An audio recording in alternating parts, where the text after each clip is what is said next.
Hey y'all, how y'all doing? We got a good show for you here today. Y'all better get on up in here. What's up, my bush babies? How y'all doing? Mm-hmm.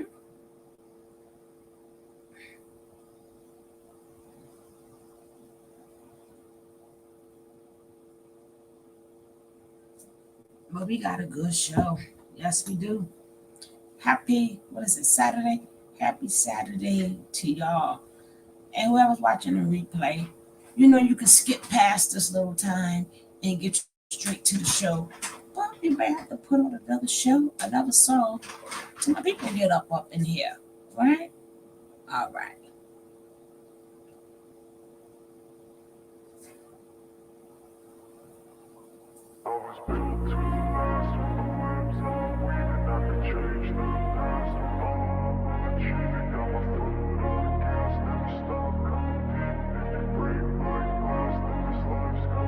I wanna be the best in the game, invest in my name, check no restraints, I'm obsessed with the pain, I ingest, I retain, assess and I change, possessed by the thought I'll be free one day from society's restraints, money, clout and fame, mud, disease, a plague, we all love to hate, have to play the game, have to make a name, all our insecurities are on display. This is war with the enemy, think that it was meant to be, living in a time where disease is on every screen, I won't let them fester me, I know most are festering, negativity is a plague for the mentally weak, no mercy, all I got is working, never stop searching, never quench the thirsty, I'm toxic and psychotic, with this logic, you can't stop it, it's been chronic, since I was a boy, so neurotic and chaotic, go! To last with the webs I'm weaving, I could change the past with all I'm achieving, got my foot on gas, never stop competing, if you break like glass, then this life's gonna eat 'em, make mistakes real fast, then you learn how to beat 'em, if you take off the cast, you can see all the healing, if the pain's in the past, move on from the grave and put your foot on the gas, no, never stop competing, yeah. I've been doing this, I'm on it,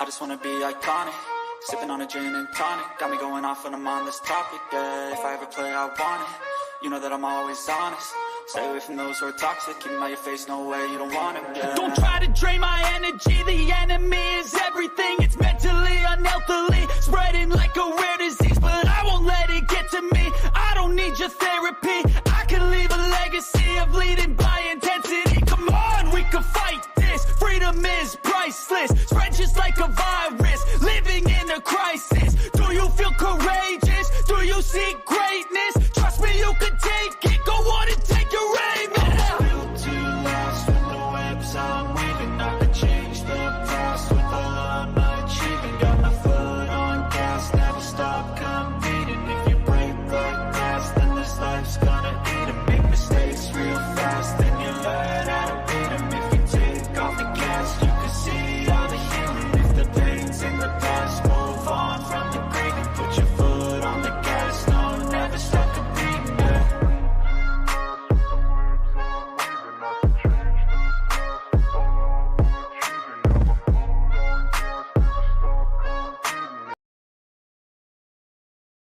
All right, guys, it's time to start this show. Right? It's gonna be a lot of twists and turns here. A lot of twists and turns. And Now, it's about the husband leave his wife, and it goes wrong for the wife.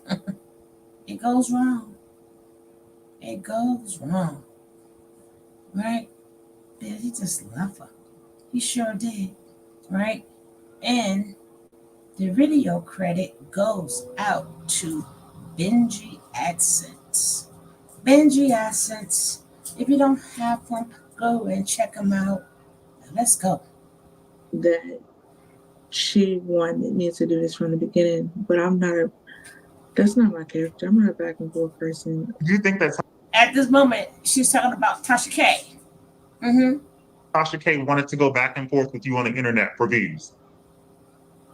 You all were supposed to discuss finances, and it was almost like brushed under the rug. So you never received any money from Tasha K for People who don't know, Tasha K camera owner and offer are two different people. Tasha K told you there was no such thing as undetectable in reference to your HIV status. Mm-hmm.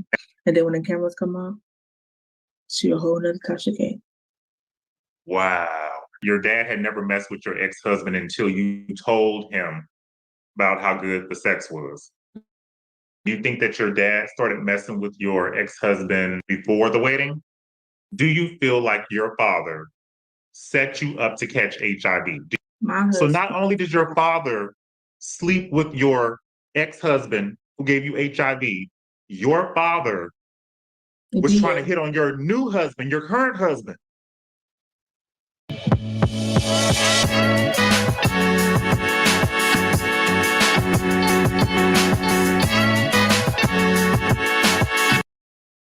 Going to his church with other kids. And my mom was underage when my dad was. So, well, I wouldn't really say he bisexual, but was a sex offender. I knew that my dad was bisexual, but. Well, hey, y'all. My name is Brenda J. I am HIV positive. I've been HIV positive for going on 8 years. Actually, this year will make 8 years for me.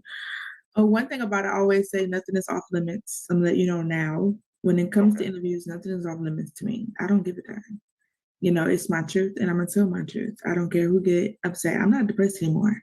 I'm on meds, so I don't give a damn how anybody else feel. This happened to me, and you was my abuser. So I'm going to tell my story. Okay. I like it. I love it. Okay, so I was 19 years old when I moved to Tallahassee, Florida to be with my sister and my father. My real father is a sex offender. I knew he was a sex offender. I knew that my dad was bisexual, but he was still my dad.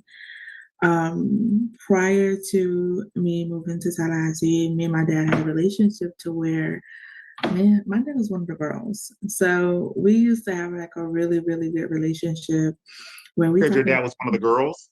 He was one of the girls, yeah. Oh, okay.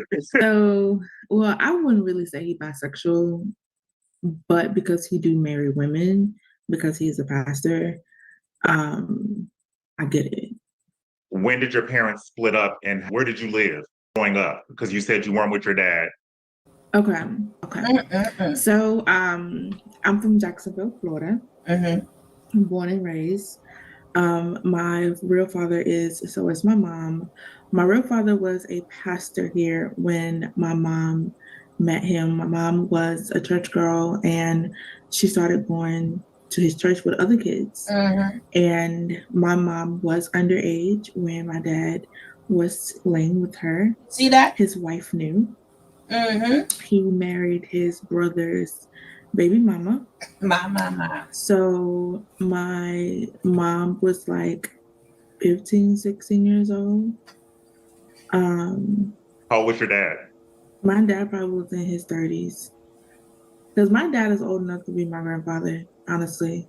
My dad, I am 28. My dad is like late 60s, early 70s. And, that's how they initially met. My mom was one of the kids at his church.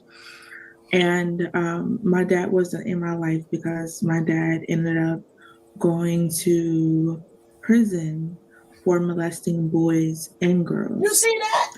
And before he got arrested, he was pimping a lot of those kids out on the corner on the church, making money, and other pastors was paying him to sleep with the children. So it was a lot. And that's why I feel like to this day, me and my older sister, because I do have a sister on my dad's side, it's just me and her. And she feels a certain way towards my dad too, because he wasn't really there. And we both feel like we suffer from a lot of things because of what he did. And it's messed up because. Yeah, it's messed up because it's the Stockholm syndrome, which we already know, right? These men are abusers, right? These men have done some egregious things, and people still find it in their heart, just like the nature boy. people find it in their heart to still say, hey, even though you did all this to these people, we still feel sorry for you. Like Master house is burning, Master our house burning. We needs water for a person who denied you. This man has been in jail countless of times for the abuse he have had of young girls and boys. This is why I picked this topic today. It's very important. It's very important. And if you're from the replay gang, I'm glad you picked this video to watch. But you have to watch your kids. It's a shame that you can't just send your kids to church no more. You have to be there with them. There is no more Sunday school. Cut Sundays, there's no more extra nothing. We're just going there for service and that's it. That is it. It used to be plenty of times to take your kids, go on to Sunday school or go on to this. Nope, and no, that's the best place, because regardless of how much people talk about these churches and these wannabe pastors, and don't forget everything here, I'm speaking in general. All of this, what she's saying, is alleged, right? I'm only here for entertainment purposes, so it's all alleged, right? But we could talk about it all we want, but when you're in the system, like the church system, you never think your church, your pastor, these things are going on, right? For some reason, they do not open their eyes because they're in the system. Whatever church they're in that system. So they're fully aware of what's going on, but the same way them other people trusted their church, they trusted their pastor, they trusted the elders and the church, they let it slide. So you don't think it can happen to you. You have the same trust for all of these people, right? But we tend to think, these are people of God. People better learn what's God they're talking about. They better learn. Well, let's go. When I remember talking to him about me being, molested and stuff like that as a kid, but how can I express about what happened to me to a man who was doing it to other kids? So he's an abuser himself. So that's how my parents met. Were they ever together, married? You said your dad went to jail, but how did it end up to where you weren't living with your dad and you were raised by your mom? Well, when my dad went to prison, I was not even born yet. I was already conceived before he went to jail. Okay. He was in prison when I was born. And they made this big thing that I wasn't his child. His mama and his sisters was like, that's not his baby. But y'all knew he was sleeping with children. And my mom was one of those kids. And y'all still let him shack up with those kids. And y'all live down the street. So they got a DNA test while he was in prison. And unfortunately, I'm his child. So you just were living with your mom, just growing up then? Yeah. Okay. Mm-hmm. So my dad, him and my sister convinced me to move to Tallahassee. I don't remember if I was supposed to move there or was I supposed to visit. I really to this day don't know what exactly I was supposed to do. But I ended up telling my sugar daddy, and my sugar daddy was like, he don't trust my dad, don't go. Your sugar daddy? Mm-hmm. Now, where did sugar daddy come from? So I had a sugar daddy since I was like 14. But what I didn't know was he a pimp or a trafficker or a sugar daddy? Sugar daddy. Oh, okay. So when I was 14, I didn't know my sugar daddy was a child molester. Like I didn't know that was considered. I mean, I was a child. I was 14, so I didn't know that my sugar daddy was a sex offender. Because when I turned 18, I saw him again. He came to see me in Pompano Beach, Florida. It was his birthday, so he came to see me. And he asked me how old I was, and I told him I was 18 now. He was shocked because he likes children. But I wasn't. Now, when I got 18, it started to put two and two together, and that's how I figured out he was a sex offender, because I was a little girl when he met me in front of Food Lion. So were you living with your sugar daddy? Okay. So this particular sugar daddy, he was in Jacksonville too. He was old. He lied about his age though. He told me he was in his 50s. He was actually in his 60s. That's crazy. But this particular sugar daddy, I wasn't necessarily living with him, but I was always at his house because he was an older man and he had a lot of health things that he wanted me. He actually wanted to be his caregiver. But I just didn't want to go that route. And then when my sister and dad convinced me, I definitely let him know.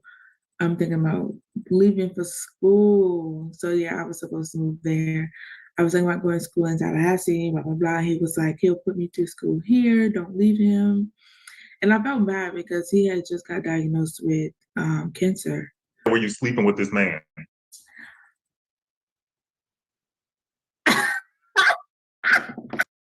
It's so messy. Yes, I was. It ain't no judgment here at all. Like, You're so messy. No, probably like twice, because he was on a pill, so he couldn't really do nothing. And he was on the who? Them pills, those Viagra's? Yeah, he was on them, and it didn't work. That's what made it so much easier with him, because like it was really, really easy with him. And he was a low-key drug dealer too. Oh, wow. For y'all who don't know, Brenda, she has a story and a half. This is about her HIV story right now, but depending on the reaction of the video, I will definitely have Brenda back on my channel where we could like fill in the gaps on some things. So I want to get back on track because this is very interesting. I mean, her life literally could be a movie. I'm pretty sure that your life will be a movie. If y'all think that Precious was something, no, Precious ain't got nothing on Brenda. Let me tell you, Precious ain't got a thing on Brenda, okay? So you were living with your sugar daddy at the time. I mean, well, kind of not, just kind of like off and on at his house all the time. You're around college age, and your sister and your dad ask you to come there, and you want to go to school and stuff. So you end up going to Tallahassee, begin there. So I got there, and my dad, he bought me a Greyhound ticket. I think it was Greyhound. Yeah, it was Greyhound. And I pulled up at a Greyhound, and I was waiting because we didn't say something. I was a stripper around this time, so my body was tea. Okay. Your body was what? Tea. If you know Brenda J, then you know the story times. You saw the pictures. I used to be a stripper, baby. My body was tea. Okay. So, well, even my old video, you should know that. You can show it to us. So him and this guy with locks came to pick me up. And I was like, oh, because I knew I was a hoe. So you knew you was a hoe? A hoe. Oh, so you was just that's what it was. So I was like, oh, he's fine. So I know my dad one of the girls. So when we pulled up at my sister's house, I got a car and the dude grabbed my bag and he was going upstairs. And I was like, who is that? And the look that my dad gave me, he was laughing and he was like, you think he fine? I was like, baby, more than fine. I said, he packing. I said, I don't know what it is, Daddy, but I got a gift to see a man packing. And he just started laughing. You told your daddy that? Oh, okay. I said, me and my dad had some interesting conversation. My dad knows about my white sugar daddies and how it was reverse cowgirl, if you know what I mean. I was the one wearing the scraps. And I was getting paid big. So my dad knows stuff. The video is not gonna get monetized already. I know that already. Your dad and this dude with dreadlocks pick you up from the Greyhound. Keep in mind that this is also the same father who abused her mother, right? Went to jail for abusing young children, right? So this is all she knows. So just keep that in mind before you form your thoughts, right? It was nothing healthy with her upbringing. Nothing at all, right? Nothing healthy. No structure, just a lot of chaos, right? So just keep that in mind. He ain't lying. This will not be monetized. Well, let's go. Station in Tallahassee. As soon as you see this dude, you say it's something about him, and you said you was a H to the Izzo, and so you just had to have him. Yeah. Okay. So he has some muscles. He was brown skin. I normally go for dark skin men, but he was a little brown skin. He was cute. So we was there. My dad was laughing or whatever. He was like, "You should talk to him," because my dad know how I am and I know how he is. But I would have never thought that him and my dad was messing around too, though. Like I did not see that coming at all. I was like, that man is too fine to just be settling. But I found He's out it was. settling. Mhm.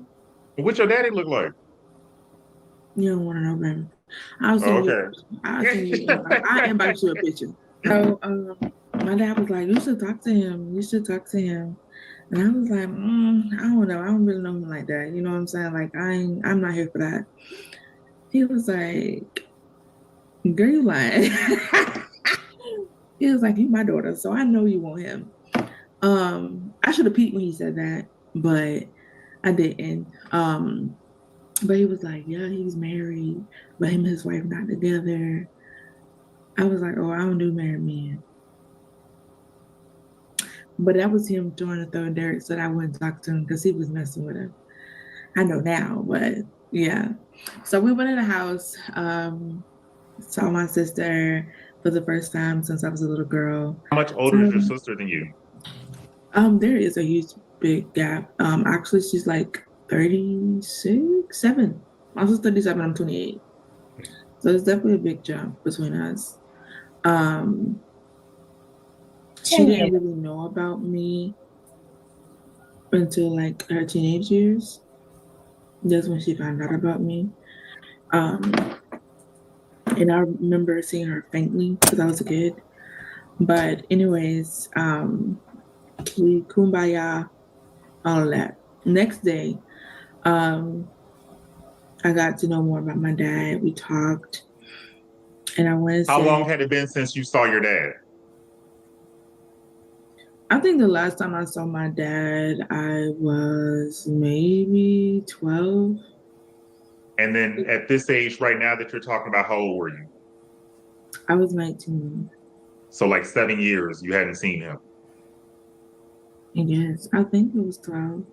All I remember is him in the halfway house for sex offenders, and it was Thanksgiving, and he cooked How dinner. long was he incarcerated for that?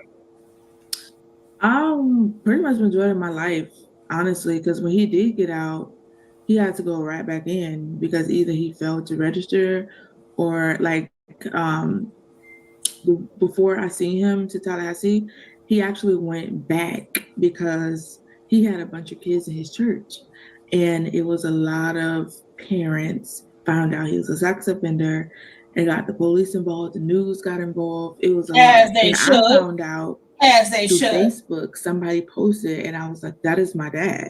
I wouldn't tell And nobody I that. never told nobody because I was embarrassed. You got that right. You know what I'm saying? Like I was embarrassed for real. Mm-hmm. But I didn't really know him like that at the time. So yeah, it's sad. But he's pretty much been in jail his whole life since he went in. Like he haven't had a break. This is probably the most he's been out of jail.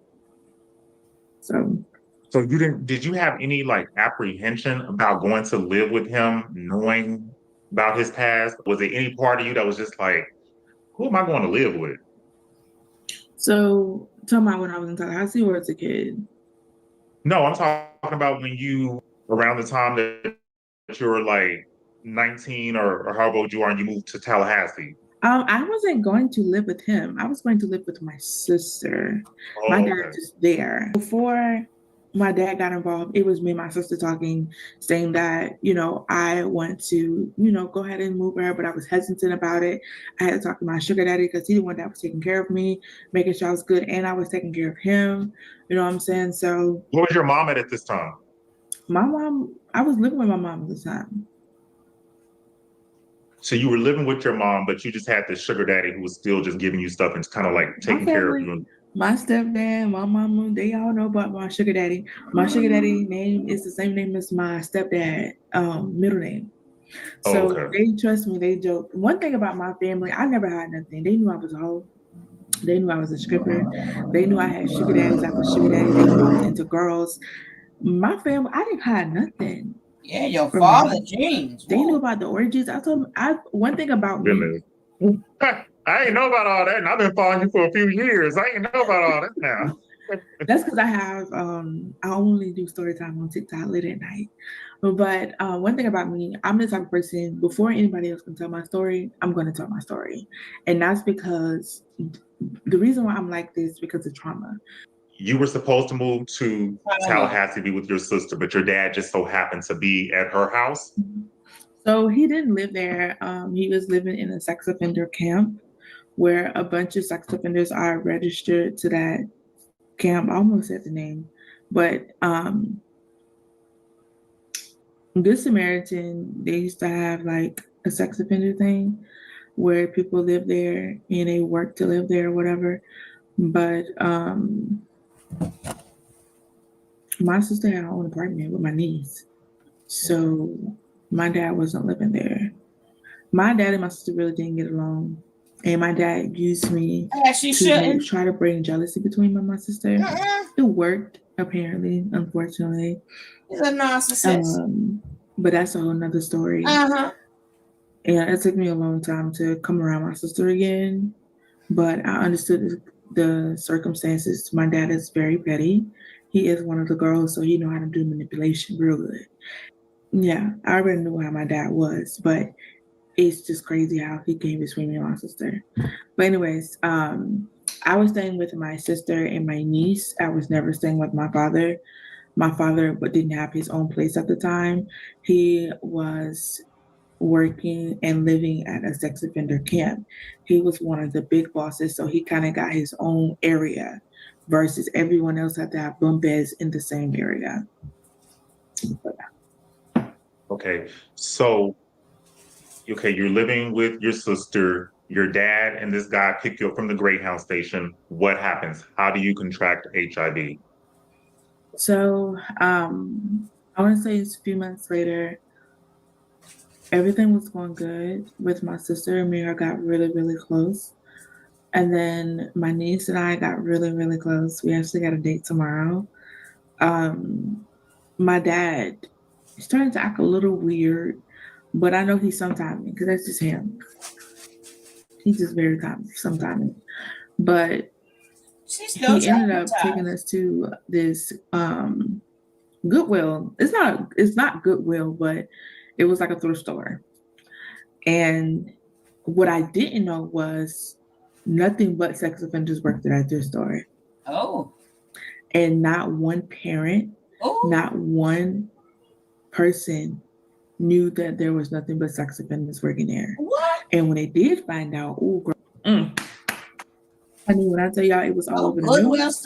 It was all over the news. It was crazy. But anyways, we went to the thrift store. We went in. Me, I don't pay nobody no attention. Okay, so I'm walking around looking at thrift stores. I was a little bougie around that time, so thrift stores wasn't my thing. I was a little bougie. I had sugar daddy, so they took care of me, especially when I reached white sugar daddy. So it's like, and my dad, he loved that. He loved it about me. I know he did. Because he saw it. He saw my sugar daddy was just sending me money. Yeah, he loved my it. Bills. You his child. It was so cute. But he wasn't concerned about his daughter? No.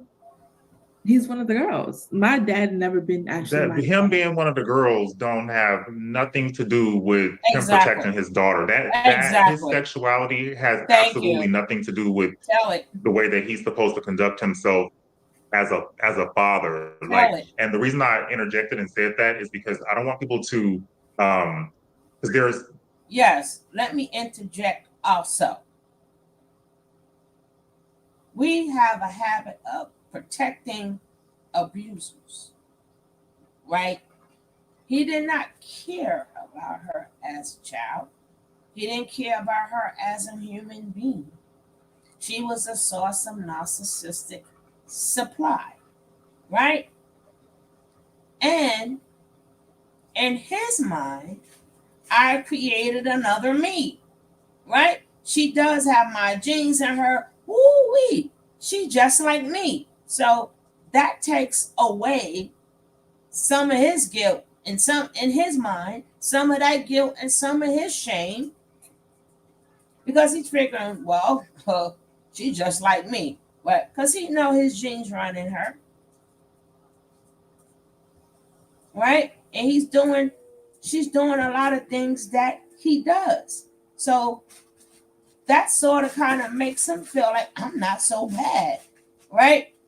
I have to think about what I'm doing. I can sit there and watch her be me, right? I could watch her be me and still do me and like a Bonnie and Clyde, but it's really like a father and daughter. But in all reality, he's manipulating the ish out of her. And you could tell in her face and how she's telling the story is only allegedly, and this is just how I feel. You could tell that she's still messed up. She is still messed up over all of this, and she is still in confusion. In confusion.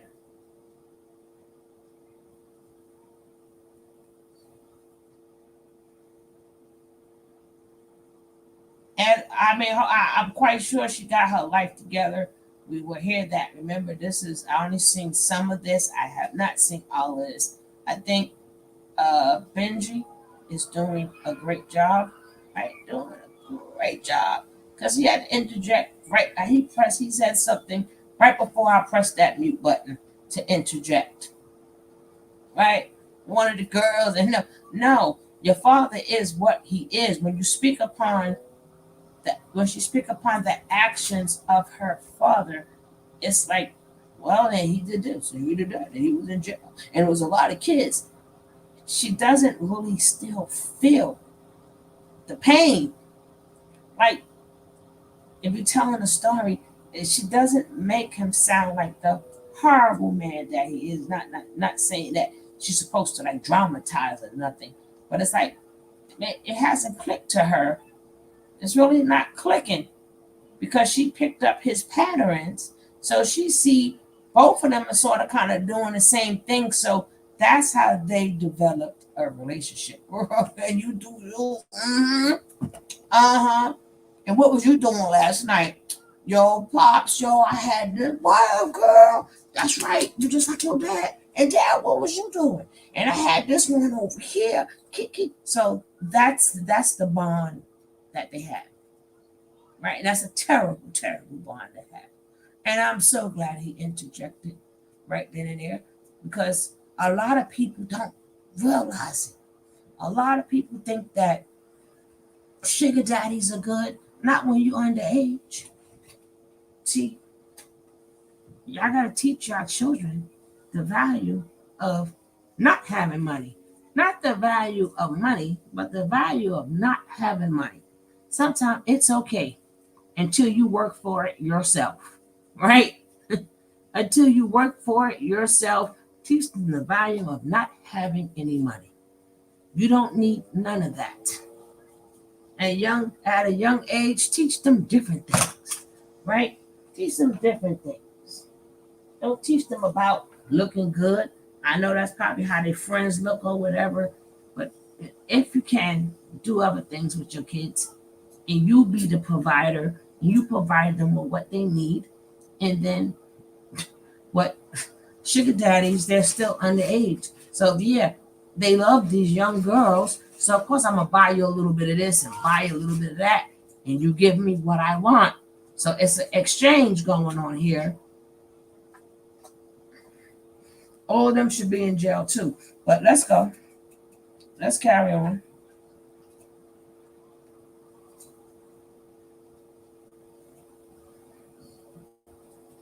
I was a little bougie around that time, so thrift stores wasn't my thing. I was a little bougie. I had sugar daddy, so they took care of me, especially my rich white sugar daddy. So it's like, and my dad, he loved that. He loved it about me because he saw it. He saw my sugar daddies was just sending me money, how they were paying my bills. while I was in Tallahassee. It was so cute. You didn't want your I used sister. So he wasn't concerned about his daughter. No, he's one of the girls. My I dad. have to mind you, they're not paying her bills. She's living with her sister. None of these sugar daddies gave her her own apartment. She doesn't have her own. She is living with her sister and her niece. What bills are you paying? But in her mind, they're giving her money. So let's go. I've never been actually That him being one of the girls don't have nothing to do with him protecting his daughter. That his sexuality has absolutely nothing to do with the way that he's supposed to conduct himself as a father. Like, and the reason I interjected and said that is because I don't want people to because there's gay people and bisexual people and straight people. There's good and bad and everything, and there's some gay people who would lay somebody out over their child and who's very protective of their children. So your dad, because that has nothing to do with him not looking out for you and making sure that you were taken care of as a father. And I just want to say that. Okay. That has nothing to do with nothing. Him being a girl, one of the girls, that has nothing to do with him as a father in the way that he should have looked out for you at all. You're right. You're definitely at all. It has nothing to do with that. But so you're at this thrift store, and what happens? So apparently my ex-husband said that's the first time he saw me. And he was talking to the guy with the locks. And him and the dude with the locks was working at the register apparently together. And he said that he told the dude with the locks, who he was like, I'll eat her drawers off. And the dude started laughing because the dude already met me because he was one of the dudes that came with my dad to pick me up. And he was like, I'll eat her drawers off. And the dude started laughing with the dreads. And he was like, well, you crazy. Wait a minute, you in the thrift store with your dad. And my sister. And you talking about it's a conversation about somebody talking about eating your drawers off. Can you back up? Because I'm old. Okay. So my ex-husband ended up telling me that the first time he actually met me or seen me is when we came to the thrift store. Okay. Right? Was he working at the thrift store? Yes, him and the dude with the dreads that I was telling you about. Oh, okay. So your ex-husband wasn't the dude with the dreads? No. Oh, okay. Because see, the whole time I'm already jumping ahead. I'm thinking, oh, the dude that picked him up from the Greyhound. That's like, okay, I got you. Okay. So that's the first time he actually saw me. He was talking to the dude with the dress and was like, I'll eat her drawers out. And the dude with the dress started laughing. And he was like, man, she's dangerous. My ex-husband said, man, she's dangerous. I'm glad I'll never see her again. He was like, yes, you will. That's Pastor Jenkins' daughter. Pastor Jenkins. Ooh, Lordy. So that's how he initially saw me, but I never saw him because I wasn't into, like, I was want to talk to nobody that worked at the thrift store. My sugar daddy, I got drug dealers and white sugar daddies that live in Miami. What I was looking at, like, that wasn't my type of thing. So we ended up leaving and going home. And all I remember, I had just snatched my wig off because I had it on the whole time. And I heard a knock at the door. So my sister was going to open, but I put my wig on so fast because I didn't know who was at the door. So she opened it and it was my dad. And my dad was like, hey. You can't come in that house with my damn child. Like, I got somebody to bring the TV out because my dad bought my sister a TV. And no, ma'am. Not when my daughter came out. And it was my ex-husband. So he brought the TV out. Let me just okay, don't lose your train of thought, but I want to interject something. The reason I thought that the dude with the dress was your ex-husband is because you said at the beginning of the interview, when they picked you up, you was like looking at oh boy or whatever. Right.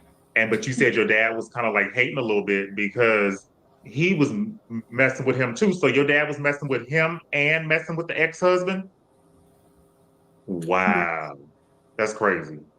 So your ex-husband is the one that brought the TV up. Bringing up the TV. Tell me what happens. So he comes in That man can't step foot I in still my don't pay him house. no attention because I saw him staring at me. Now, mind you, I used to be a stripper, so I know how my body was. So I saw him staring at me. I'm used to men staring at me. You know, this was before kids, honey. And just act like I didn't see him. So he proceeded to go in the back with my sister to help her put the TV up. They was Keep talking. that TV. He came back out. My dad Mm-mm. introduced us. Mm-mm. And he was like, come to find out, my dad was purposely trying to swing me over to him so I won't go with dreads.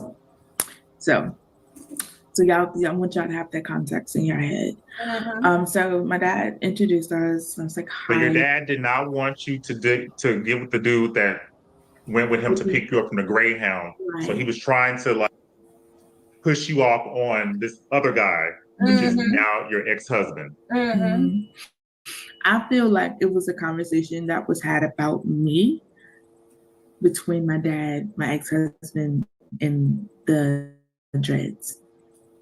I think it was a conversation because why the dude with the dreads didn't bring the TV? Why was my ex-husband and the dude with dreads been with my dad all this time? So I still wasn't really paying my ex-husband no attention. When my dad introduced us, I wasn't interested because I was still thinking about dreads. But I knew my ex-husband was packing because I have the gift to see. Like I don't know. I don't know if it's a bad thing to say as a woman of God, but I can see. But I knew my ex-husband was packing, but dreads was caught my eye first. So my dad introduced us and stuff like that. I saw my ex-husband looking at me like he wanted to, meet.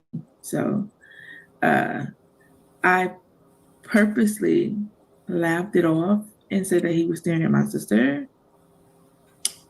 And the whole time he was watching me. But I was trying to brush him off of me. Um, so that was the first time that we actually met. Well, I met him. Apparently, it's not the first time he saw me. After that, Thanksgiving was the second time that I met him. Time went on. It's Thanksgiving. My dad invited him to Thanksgiving, but he did not invite Lux to Thanksgiving. Lux wasn't there. Why? I don't know. Locks around you. Right. So me and Lux actually was texting Loki. My dad didn't know though. So me and Lux was texting or whatever, and he said he's not married. He don't have a wife. None of that. Now, Let me ask you this. You've been saying that your dad is one of the girls. mhm, So at any point, I know you're young, so they have to take that in consideration too. mhm. But at any point, even at like 19, did you think, okay, my dad is one of the girls? Did you question these other men regardless of what they look like? Because gay come in all different forms. So at any point, did you question these dudes around your dad, knowing how your dad got down? Baby, if you would have saw these men, you wouldn't question either. Because ew, you would want to mess with my dad. Like Oh, okay. So you he wouldn't looked like a dried question up it because frog. he looked like a dried up who? Frog. So the reason that you didn't question is because you never thought that those men would stoop so low to be with your daddy. Right. Got it. Right. Got it. So, and like I'm telling you, them men was built like healthy, but honestly, I did not know they were sex offenders. Damn. I did not know. Mm-mm-mm. I know my dad have a church. Well, ex offender. So it's Thanksgiving, and what happens? So, my ex-husband is there. We was sitting next to each other. I really didn't know nobody there because I'm not from here. I don't, I pretty much just got here. So he apparently don't have family in Tallahassee either. So we were just sitting next to each other. Really wasn't saying nothing. He kept trying to get my attention or whatever. And then my god brother called me outside and we smoked a little bit, came back in. I sat down again, and then that's when my ex-husband finally said something to me. And then we was talking for a little bit, and he asked me for my number, and I said, I can give you my messenger. I don't give out my number because when I want to block you, I want to block you. So I gave him my messenger, and even though we were sitting next to each other, we was texting each other, and he was cool. He was a cool dude, but I was still stuck on dreads. So Andreas came over the next day.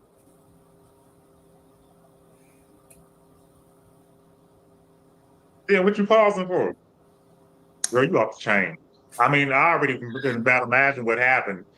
So I had high hopes with Dreads because I knew he was packing. But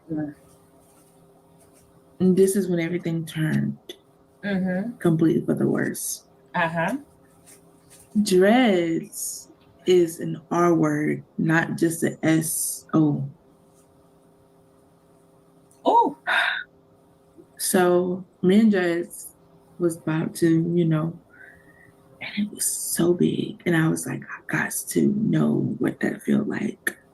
No, you So don't. we proceed to do grown-up things. No. It started to hurt. I'm one of the biggest freaks you probably ever met in your life. So that never happened to me. So I told Dreads to stop.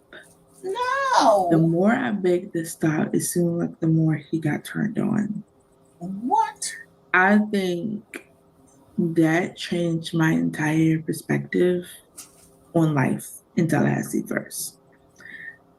After he was done, he left, and you can tell he was scared when he left.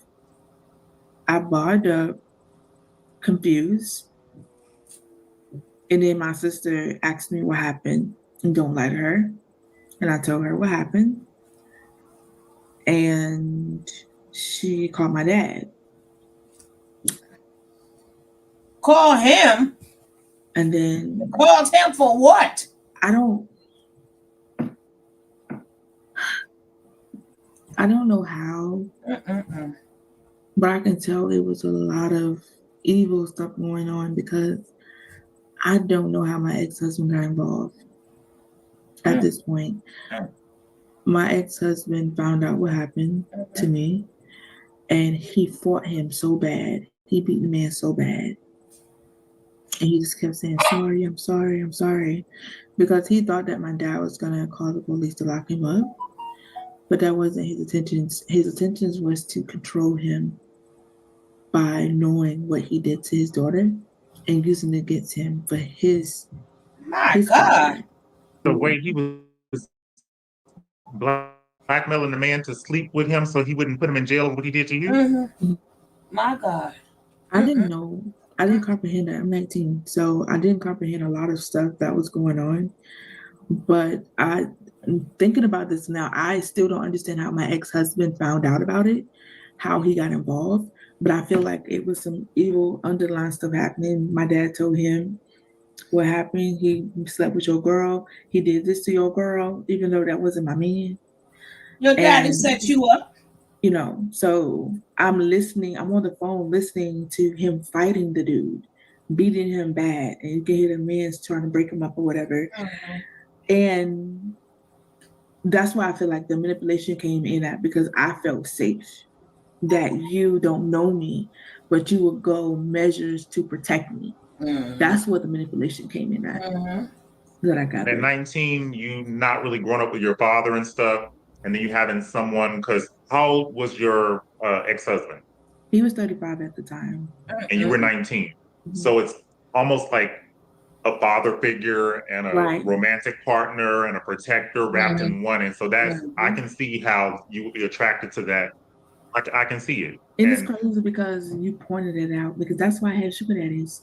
It wasn't the sexual thing, because like my sugar daddy, I told you, yeah, we messed around, but it wasn't more than 1 minute, because I really didn't see him in a sexual way. I saw how he protected me. I saw how he made sure I was good. He called me, made sure I got home safely. He gave me wisdom, but he saw me one way. I saw him another way, if that makes sense. And as messed up as I sound, but that boils down to my trauma. And you know some of my trauma. So that's where it boils down to. So my ex-husband doing that turned me on about him. You know what I'm saying? So, but like I said, that's where the manipulation parts come in. Yeah, because my dad had his hands on all that. That's right. All that happened. My dad was in that pot stirring it up. Wow. Mhm. So the next day, my dad and my ex-husband came. That's a nature boy for That's you. how he was like, yeah, this is the one. He protected you. He made sure you was good. Stick with him. That's how it all happened. Yeah. Come to find out, it was the plan from the beginning. Mm-hmm. And I think that's the sickest thing. And it's crazy because me and my sister was talking about it yesterday, how sick that was. So that's how me and my ex-husband ended up texting, talking on the phone all night long to like morning. I was in college around this time, so I was always busy with school, but I tried to make time for him, and that's how I started falling for him. And I remember my ex-husband was like, after he love bombed me, he was like, "You don't want me. I'm no good." Once again, this is the manipulation that comes in. You don't want me. I'm no good. I gotta stay away from you. You're dangerous. Like he always said, I was dangerous. I still don't know what that means to this day. Um, you're dangerous. Blah blah blah. Mind you, we haven't even had sex yet, so he don't even know how dangerous I can be. And that's how we got into a relationship. But me, I gotta test before I go full in. I need to know that your car is good for me. If you know Wait what a I mean. minute. Can you off the chain?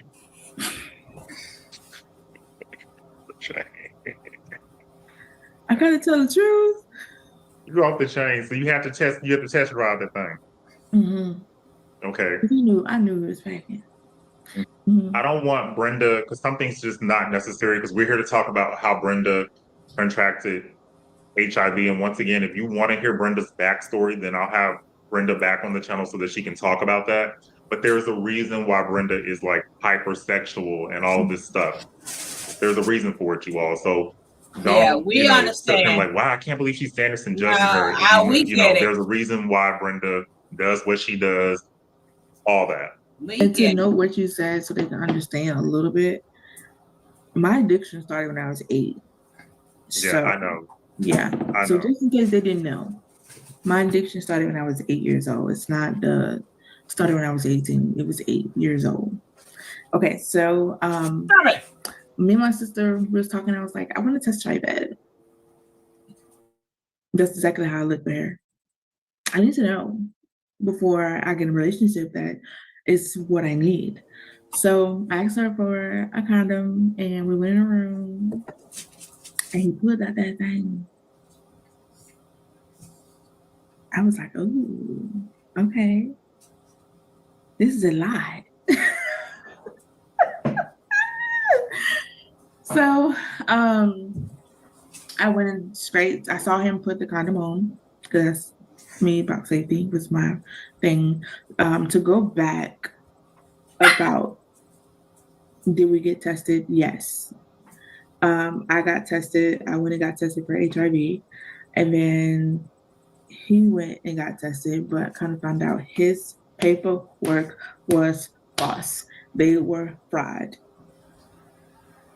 So he presented some paperwork to you, and the paperwork was fake. Fraud. And it's crazy because to this day, a lot of people are doing that. Here in Florida, in Jacksonville, the only way I'm gonna trust what you're saying, I have to see you on my chart. I don't want to see no paper. After that, I have to see you on my chart. I need to see the hospital chart that shows me if you have anything or not. I'm married now, and I make my husband get tested every 3 months, and we're married, and I'm doing HIV positive. I don't give a darn. But to protect me and you, I want to make sure we're both good. So, anyways, I just got mad a little bit, but so he put the condom on or whatever, and then I got into my favorite position. They say I'm a dog. So What was that? they say I'm a dog. So I got in my favorite position. Okay, I got you. Mhm. Wow. Wow. Wow. Okay. I know this is the HIV talk, but I have to be me. You know, you know how I am. I have to be. Yeah. So, Lord, please don't let my husband see this interview. He slid it in.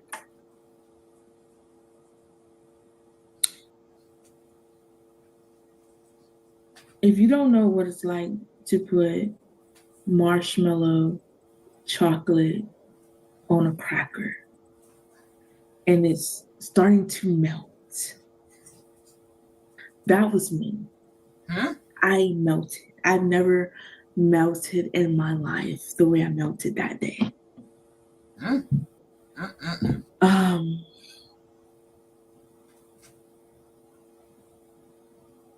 Moment of silence. That good, huh? Gotta edit some of this stuff. The video's not gonna. I've already come to the conclusion that the video's not gonna get monetized. So I melted and I was like, ain't no way this man feels like gold. The way I've never had a man make me feel like this before. So it was so good It's that I always the couldn't even worst think. ones women love. So all I noticed that he stopped because I'm like, well, why I don't feel good no more? What happened? So I see him struggling putting the condom back on. You would have thought that I was mature enough to be upset or make him stop and just don't do nothing with him at all. But I think it was so good that I continued to go because I mean we both good. So Let me ask you this: mhm. Did the condom fall off, or do you think that he pulled it off? What He moment? pulled the condom off. When I saw him put the condom on, he slid the condom back off. My God. He wanted me so bad that he wanted to feel me. Mm. And it's crazy because after everything that happened, when he got out of jail, me and him got on the phone and had a one-on-one conversation. And I mean, you got caught, you got exposed, so he ended up telling me everything. So that's how I'm able to tell my story and tell his side. Confidence. Right, because he told me things. He slid the condom off once I bent over. He wanted me so bad that he wanted to feel all of me. Um, it's almost sick in a sick way. He wanted to know why dreads was crazy. With dreads, it was always a condom with dreads. So it wasn't like, and it was at one time. So it wasn't like dreads no, but he wanted to know why dreads was effed up in the head. But it had nothing to do with me. I don't think. So you are at your sister's house. You ask her for a condom. You go in the room with him. Y'all do y'all thing. At this point, you realize that there's no condom. Then what happens? And then I look back, I saw him, and I didn't see it. So I was like, in my head, I'm like, we're both good, so we might as well finish. And we proceeded, and it was amazing. But after it was done, I went to my sister and I told her, and she cussed me out. She cussed me out from A to Z because she said, "You have never done no issue like that. She should let you always do it in her protected house yourself, at all. even with these." Shoot. Well, I can't say that. That's Gotta sensitive. get These it C out. word, and you be Cracker? bending them. Oh, okay. But I was like, that don't count because I bent them over. Oh, So wow. Wow, that's crazy. That's yeah. crazy. So your sister's upset. Then what Mhm. happens? So she just snapped on me. Like she gave me, oh my gosh, she cussed me out, and I did not stop hearing about it. So ever since then, that very moment of us sleeping together, I've been stuck on him. It was, and I tell people like, Brenda, why did you? It was the D. Like people ask me all the time, And I told him the truth. It was to be. It was never love. It was lust. I grew to love him, but it was lust. That man was amazing, and he know he's good at what he do. Yeah, That's the why dangerous things are. his boyfriends from jail used to call me and tell me how they wanted to help take care of my baby. And I was like, oh yeah, my ex-husband, he done slept with him. He done gave it to him, child. They act stupid because that's how I was. I was stupid like that. Wait a minute. After your husband went to prison for infecting you with HIV, he would meet these dudes, have relations with them, and they would be so sprung on him Oh, sprung is not even the word. that they would call you and tell you that they know who you are and they want to help take care of your baby. And they be in That you jail can't calling find me. They all in jail. Some of them was in jail, some of them was out of jail. But the one that I would never forget that I actually low-key liked, even though he be petty towards me, is the one that he came out of prison with. My He God. actually sent child support for my baby. He made sure her hair was done. He was one of the best boyfriends he probably ever had, but he messed that up. Even his boyfriend called me crying. His You have sex boyfriend. with him. It was amazing. What happens? So ever since then, I've been stuck on him. Like we became boyfriend and girlfriend. And then down the line, we had sex at least maybe 2 or 3 times a day. And that's because we both had addictions. I did not know and realize he had addictions until he was able to catch up with me. If you can catch up with me, oh, you got an addiction. Because if you can sleep with someone for 2 to 3 days, 2 to 3 times a day, you have the same addiction as me. So it worked out. It was more of we was having more relations than we was getting to know each other. So my mom found out about him because I didn't find out till later on. My mom told me my dad called her talking so bad about me. That ninja could About never you? call me. Why? This is when I said I didn't know about him and my dad, because now that I'm wiser, I started to put pieces together. My dad started bad mouthing me to my mom because I was sleeping with my ex-husband Derek. And the whole time it was jealousy. I thought your daddy wanted you to be with him. Okay, so let me back up a little bit. Daddy, that dick's so good and big. You got me crazy. What? Is that big? I was like, and it's good. Get it? That was the conversation me and him had about my ex-husband. That's where I messed up at. I told him what it was like. Your dad had not slept with him prior to you getting with him. Mm-mm. Wow. So your dad waited till after you got with your ex-husband, and then your dad had already been sleeping with Dreads. Yeah, he was messing with drugs already. But he had not even messed with your He ex-husband. didn't know nothing about him until I told him what he had going on down there. Okay. So he's calling your mom, talking. Crap about me. Okay. That's where all the drama started. He started talking junk about me to my mom. Then he couldn't get to my mom, so he started manipulating my sister. That's how my daddy was stirring the pot, basically. So this is where it's starting to get confusing for me on my end. So my mom and my stepdad called me and was like talking about me and my boyfriend at the time, and she was like, "You was shacking up and this and that and this and that." My mom, a woman of God, so she was savage. So then I ended up, my dad was like, it's better to marry than to burn. And you know the word, and you over here shacking up with him, and y'all not married. And Yeah. that's Like, how can you tell anybody anything? Like, I'm sorry, I already don't like your daddy. Like, I know I'm supposed to remain like objective as a person who is interviewing, but I'm like so irritated. But okay. So my dad was like, I'll marry y'all because I got I'm a pastor, I can do it.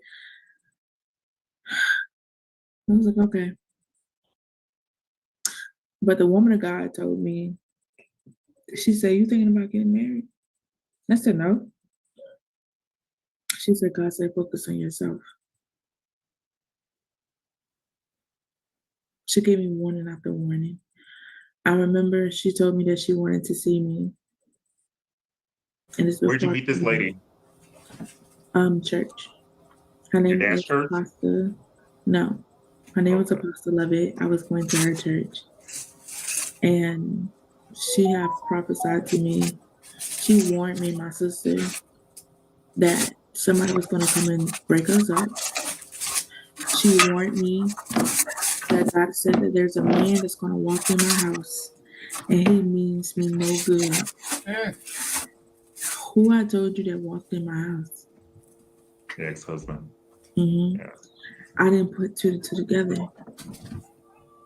So she had, before I got married, she told me to come to her church, and we sat down, sat in front of her, and she started telling, like, it's like, I'm trying to cry.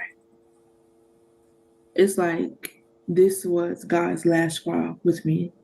He was trying to warn me before things got worse, and he had her to do it. She sat in front of me, and she told me the reason why I left Jacksonville, not because I wanted to come here. She said that somebody was trying to kill you. Mm. And because I did so much, I wouldn't know who. I was a stripper, I had sugar daddies, I had drug dealers. I done did so much. I was sleeping with girls. I done did so much that I didn't know who, which I have a low-key feeling who. Who did you think wanted to kill you? The nephew from my sugar daddy. The nephew. Oh, okay. Okay. Because he was throwing dirt on my name. My sugar daddy called me and be like, my nephew said that he saw you walking. And I was like, how? And I'm in Tallahassee. Right. So, yeah. She said that God told me to focus on myself. She said she saw me on the news. Mm. It's like God was trying to put fear in my heart. But Do I you was think that it was too late at that point because you had already slept with your ex-husband? that, and my dad does witchcraft. So I was already under the witchcraft from the ring. That's a whole From nother the story. who? The ring. That's a whole nother story on itself. Yeah, I know what you're Yeah, talking about. Yeah, yeah. wow. Yeah, we're gonna have to So do a part two. Like, wow. it was Oh, already too late, and she knew that. I can tell she knew that because it's like she was trying to drill it in my head, but it was going like this out. It was going out of ear because I'm already stuck. So No, you're not. God spoke to you, girl. it was too late. No. After that conversation, we got married a few days later. No. My No. No, ma'am. I would like to interject. Once God steps in, you're protected. Once God steps in, you are protected. But at that point, you were not a believer, right? Because you could be doing all of that you say you are doing. But God still kept sending you messages, right? He had this lady foresee everything. So you're thinking that witchcraft is stronger than God. But God showed you right there, right? Something would have snapped. Thank God that I don't know nothing about this stuff. But even who, if I know I'm under all these type of things and uh the witch, as they say, witchcraft, all this is alleged, I don't know nothing. But the minute somebody say God says, what God says? You mean he still know me? He still loves me? He's still protecting me? That would have messed me up right there. I would have not done nothing to just the point that somebody's saying God said, right? When you thought that God not supposed to be telling you anything. Because you think you on the other side that God don't still have dominion, right? And that's a problem that we have.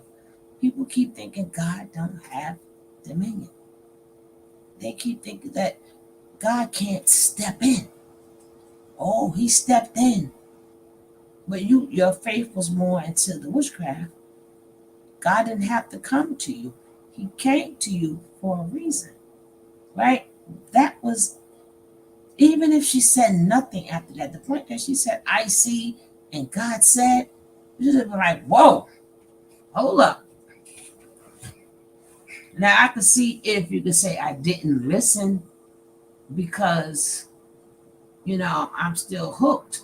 But don't say because of witchcraft, because God oversees that, right? So let me just interject that.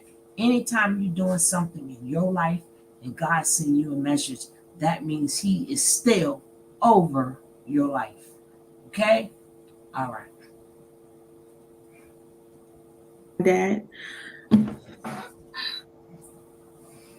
I can't make this up. Okay. Let me tell you how my wedding went. I had the wedding in the woman house who I feel like slept with my husband before. That's one. Two, my dad new boyfriend was the one recording and singing for the wedding. Mm-mm-mm. My dad was the pastor that did the wedding. Mm-mm. Right?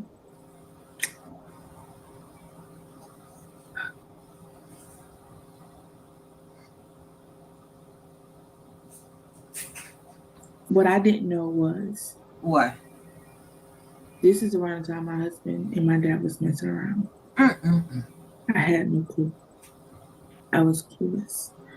The wedding was so dysfunctional that when I came out of all of that, like me now, I look back at the pictures and I said, what was I thinking? How did I let this man get to me the way he did when no man can do that with me? If that's the case, my white sugar daddy from Miami, he wanted me to move to him to Costa Rica.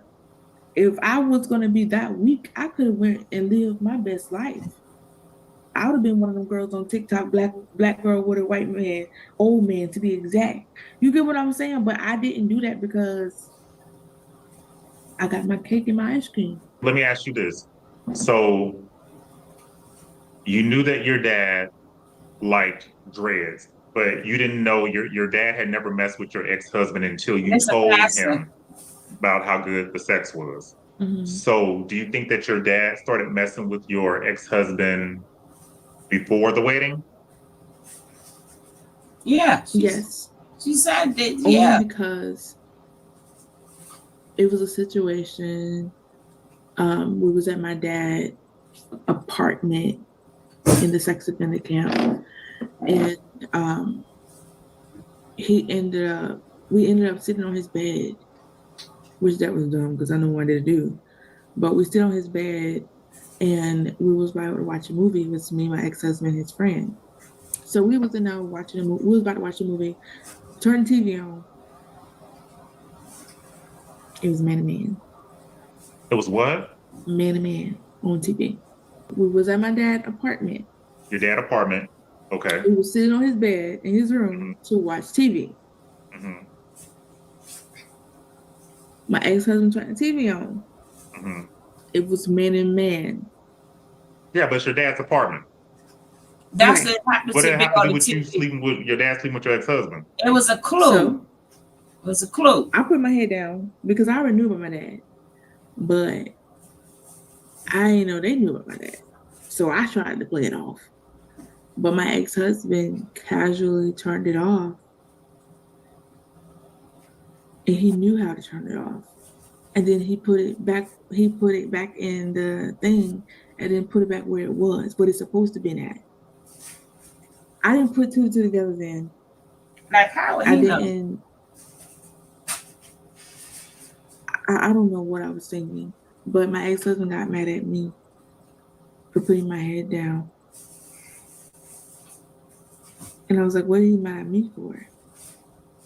Is your father HIV positive? I cannot answer that. Okay, I know the answer. Mhm. The reason I'm asking you that is because based on everything that you're saying, okay, I can ask you this and you can answer this. Mhm. Do you feel like your father Gave it to set you him. up to catch HIV? Do you feel like your father wanted you to catch HIV? Mm-hmm. Looking back, yes. Mm-hmm. And this is why. Mm-hmm. After I locked my ex-husband up, he went to go see my ex-husband. He was there every step of the way, like that was his boyfriend. That's one. Two, my dad called me and said, why did you lock him up? If he can live with it, so can I. I was 20 years old My God. at this Who can time. live with it? No comment. Okay. I was I 20 asked you that years for a old. reason. I'm not being messy, but I want you to be I able know to why. say some I stuff. get it. Okay. Yeah. Mhm. I was 20 years old, Mm-mm-mm. pregnant, Mm. trying to figure out how I'm going to live with this disease with no knowledge of it.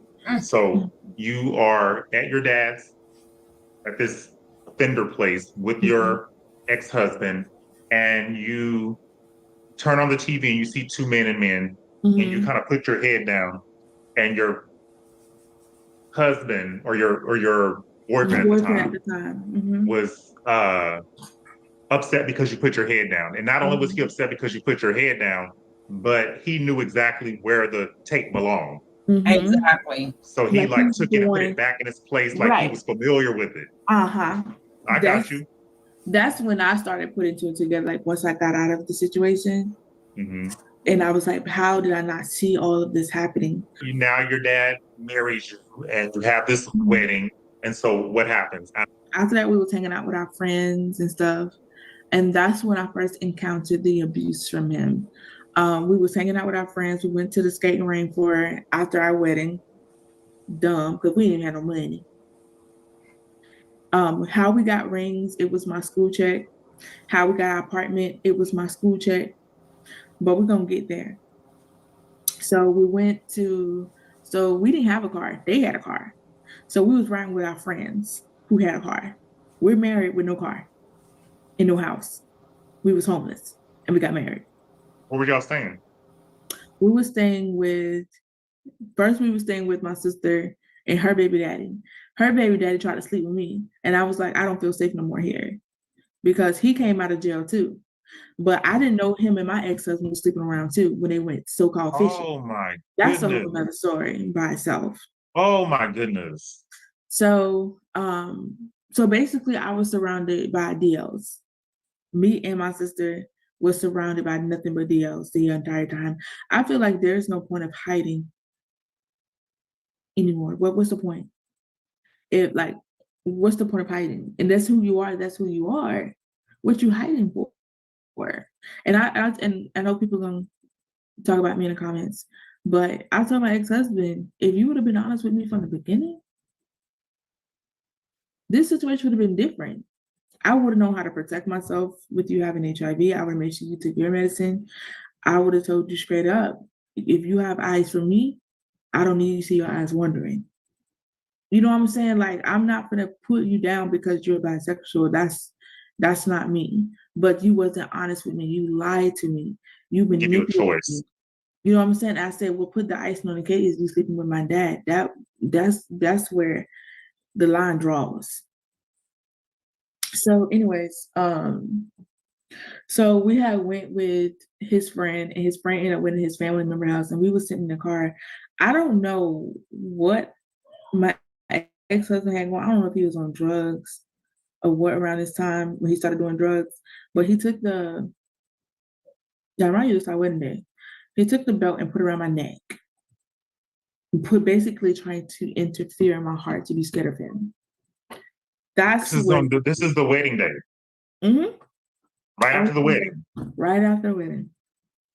All of this is when all of this started, happening. So we end up basically, me and my sister went at it. It was a whole bunch of drama. My sister, baby daddy asked, could we have a threesome? That was the sickest thing I ever heard. Someone would ask me to have a threesome with my own blood sister. It's the weird. Oh no, now come on now. Oh, I remember I had a dream. This is how I knew it was time for us to move. I had a dream that he was trying to arm me. And I feel like that was a warning dream from God too, though. From God. To be careful around him, because this man really wanted me. He was so obsessed with me. It was weird. And she got a daughter. And then he said some off the wall ish to my sister. Was crazy. That why you and your sister like didn't talk because of this man? I feel like it was some jealousy, and I told her this. I feel like it was a lot of jealousy, and then my dad put the cherry on top. I was screaming, and my ex-husband grabbed me. He was like, it's me, calm down, calm down. And he started cussing me out. To dream that my sister baby daddy tried to argue me. So I should have known then that was dysfunctional. So then it got bad with my sister to the point that we almost fought. And then I just ended up leaving. She purposely lit up the light bill in my name. We had a conversation about that yesterday too. And I paid it. I did. It was really, really high, but I paid it. So we end up, my dad helped us look for an apartment because my ex-husband is a sex offender. He lied to me about the sex offender stuff. Then he lied to me when I found out about the sex offender stuff. He lied to me how? And then I found out the truth. He ended up. What was the truth? The truth. It was one of his cousins, and it was a boy. My God. And all his family members said it was a lie. The whole situation was a lie. That particular family member, nobody bothers with, because that particular family member was jealous of my ex-husband because he was the favorite grandson. So that's what everybody was telling me. Now, remind you, his whole family knew he was HIV positive, and nobody decided to tell me knowing my age. And I even remember the cousin, God bless her dead, the cousin that I was close to, she was an older woman. She was way older than me. And I saw some pills. I was like, I wonder what these is. And she said, Google it. That was her way trying to tell me right there. And when everything came out, she did end up confessing that she knew. She ended up confessing about how long she knew my ex-husband was gay. She knew all of this stuff, and I cut her off. And she was going to be my baby godmama. I cut her off because you knew and you didn't tell me. But anyways, let's go back. Because I'm getting off track.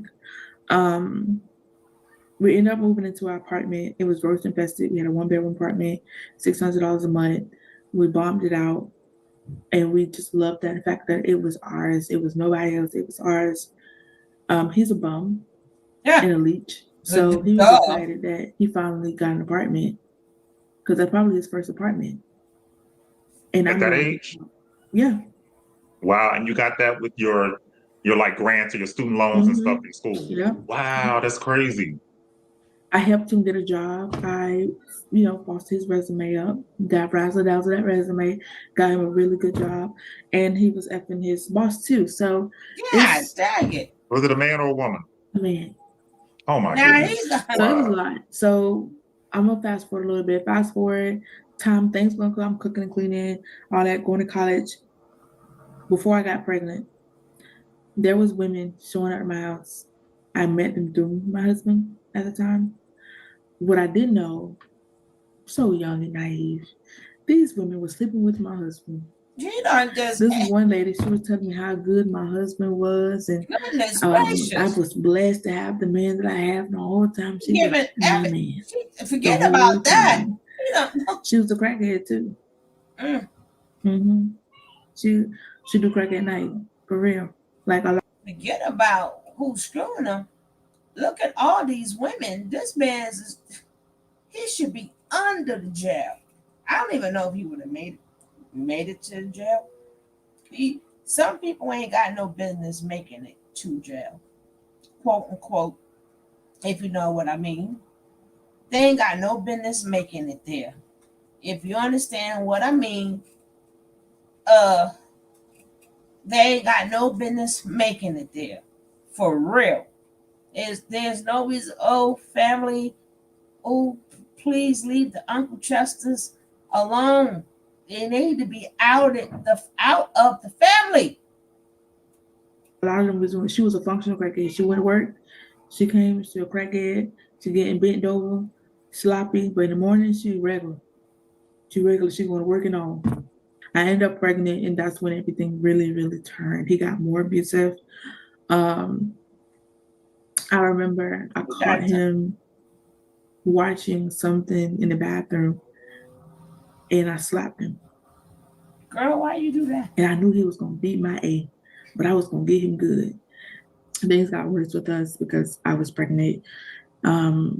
I didn't know. I never been like full term pregnancy, so because I told you I had a miscarriage in the beginning, so I didn't know what baby does. My sex drive got really, really like it slowed down, but I don't think it was because of the baby. I feel like it's because of the abuse too. He would leave all times of the night, come back high, drunk, and then and he just pound on top of me. You know that part of Color Purple where Mr. came in got on top of her? That's exactly what happened. And I just laid, I know I made my body numb because of my trauma. So I made my body numb and let him do whatever he wanted to do. When he was done, I just laid there. Like in that moment, I knew that this relationship was gonna never be the same in front of me. It's not like he isolated me from my entire family. To chop pieces up, I ended up finding out about him and my dad. He was sleeping. I went through his phone. Matter of fact, it was that same night. It was that same night that he did what Mr. did, the color purple, and his phone was right there. I went through his phone. That Pregnant same at night. this time? Yeah, that same night. That's when I found out about him and my dad, and that's when I found out he was GAY. I found my dad picture in his phone. I found the other men in his phone, and I slapped the ish out of him in his sleep. I said, N-word, you gay and you didn't tell me? Because remind you, like I said, it's a backstory for me, y'all. I dealt with gay men before. I dated gay men before. Been there, done that. You get what I'm saying? So that didn't bother me. But it's the fact that you didn't tell me. But what put the icing on the cake was my dad. That's what put rage in me. And I started tearing his behind up. Like, I don't know where that script came from, but I started going off. And he was like, babe, no, I'm sorry, no. And he started grabbing me, trying to apologize to me.